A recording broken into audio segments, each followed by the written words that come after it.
So now the question is, well, but if you're not a monster, how come you don't have any family or friends? You know, if these things weren't true, people would love you. I can't answer that. I can't explain why nobody's ever loved me. It's not because I genuinely do things to try to make people hate me. You could ask my family why they hate me, but you're not going to get a solid answer from any of them.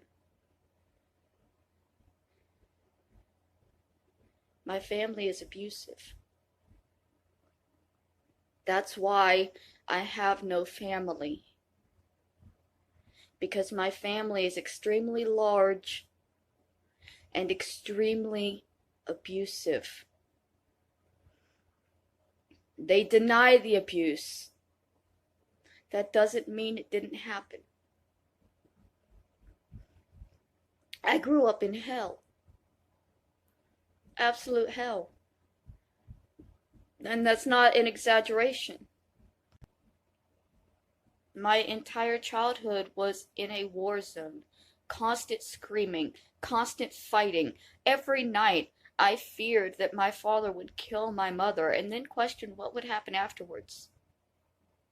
Can you imagine being an 8-year-old child laying in bed and wondering, is tonight the night that my mom is going to be killed?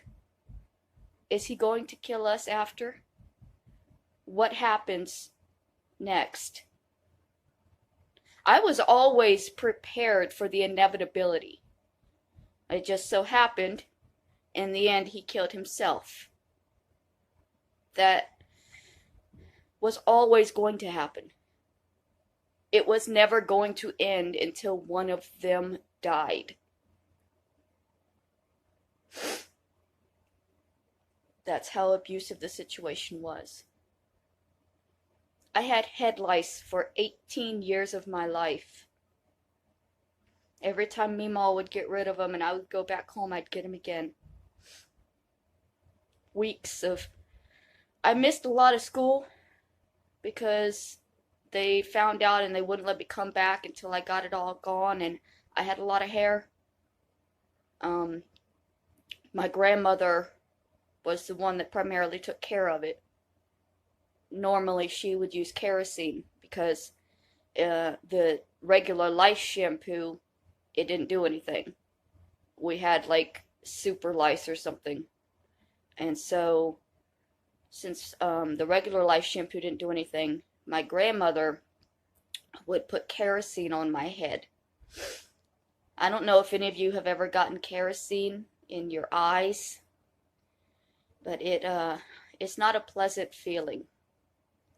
I still have many, many memories of being a child and sitting on my grandmother's bed, wrapped in plastic, with a shower cap on my head, with kerosene running down the sides and into my eyes, and burning and hurting. And being a stupid kid, of course, I would reach up and rub it, which would only rub the oil further into my eyes. I'm surprised I'm able to see at all, honestly, with as much got into my eyes as a child. I also had I had a big problem with styes. Have y'all ever had a sty on your eye? I haven't had one since I was a child, but when I was a child, they were common. I didn't know what they were. I didn't know what caused them. As an adult, I'm aware that they're caused by infection, by dirty living, apparently. And shit, I'm frozen.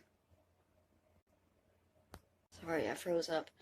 Anyway, so I would have these little, like, welts that would pop up in my eye right here, normally right in the center. And it would get so bad that I couldn't even open my eye, you know? And it would just keep happening. I would just keep getting these infections because the home I was living in was so dirty and not cared for that I was getting infections easily. Infections like styes and things like head lice and being molested by my father and his friends. My grandmother told me that when I was 2 or 3, she picked me up from home and took me straight to the tub because that was her way.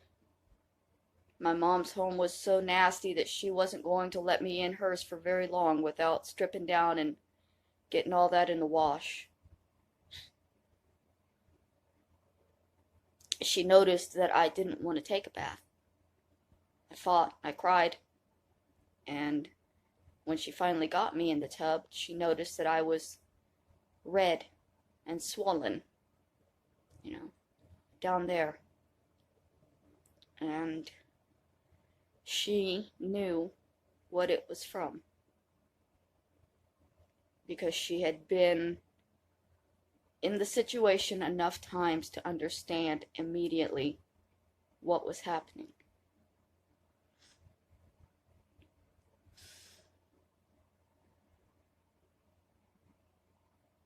Y'all don't understand, You want to understand why an abusive family turns against one member and stops loving them, but there is no understanding in that. There is no understanding in how a mother can allow her child to suffer on and on and on and do nothing to attempt to assuage it. And the excuse is going to be, well, but her life was so bad at the time that she didn't have it. She couldn't focus on her children because everything was so bad for her. But if you're going to use that argument, then you can't argue that nothing was bad for me. My aunt claims that the family is not abusive. My aunt did not live in our family. My aunt's children barely knew my father because they knew he was an abusive man and they didn't bring their children around him. I doubt very highly if any of Kathy's children know what my father looks like without having to look at a picture. They didn't meet him enough times. They don't know. Kathy kept her children away from the abusive monster in Florida that her younger sister married, but did nothing to protect the children that the monster and her younger sister brought into this world. And now they want to deny it, and they want to act like it never happened or it wasn't that bad. It absolutely was that bad. My little brother spent his entire existence in a wheelchair, wearing diapers, because his father crippled him. And again, that's something that nobody wants to admit. Kathy says, no, she hemorrhaged, and that's what happened to Bubba. No. I mean, it's possibly, yeah, she hemorrhaged. But the reason she hemorrhaged, the backstory, because she didn't just randomly begin hemorrhaging. The backstory of that is that my father came home angry for some reason that the child was going to be another goddamn girl, and he wasn't going to have it. He knocked her to the ground, he sat on her stomach, and he choked her and beat her head into the ground. And yes, that caused a hemorrhage. So, technically, both me and Kathy are correct when we say what happened to little Ronnie. Technically. But if you dig deeper, you're going to find out that it was my father's fault. And they're never going to accept that. They're never going to allow that to be the truth. They're going to keep saying, no, you can't handicap a child like that. It's not that easy. And then my little brother's life was hell. Because where I got to leave and go with my grandmother, my little brother never got to leave. He had to lay there in that chair and listen to it and watch it. He had his own chair, at least, his own recliner, and he would go to the bathroom in it. And my mom would change him, but not clean the chair. And it was the same chair for years and years and years that he was forced to lay on and smell day after day after day, unable to get up himself and clean it. After my dad killed himself, my mom and my little brother had a little apartment that my grandmother paid for. She would leave him in bed all day. All day. Her reasoning being that she was telling people that she only drank when he was in bed. She had to be honest. She couldn't lie. The only way to be honest was to never take him out of bed. Simple enough, right? I mean, what's it matter? He doesn't care, obviously. It's just the two of them alone in that apartment. Why should he care if he's being left in a bedroom alone all day in his filth? At 20 years old. But at least they're not abusive people, so at least none of these things could ever actually happen. As for the second portion of why don't I have any friends, I never learned how to make friends. I'm not a sociable person.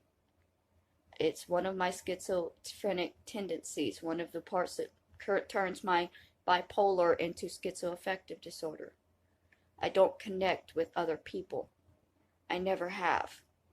I probably never will. It's not the way my brain is wired. It's not something I can control. I've tried to have friends. It just never works out. Nobody wants to be around me. Nobody wants to understand me. And that's fine. I'm not trying to force it. I have grown accustomed to being alone. And I don't care that I don't have any friends. I don't care that I don't have any family. I do care that I'm judged for those things as being a monster when it's not because I'm a monster. It's just because I'm different.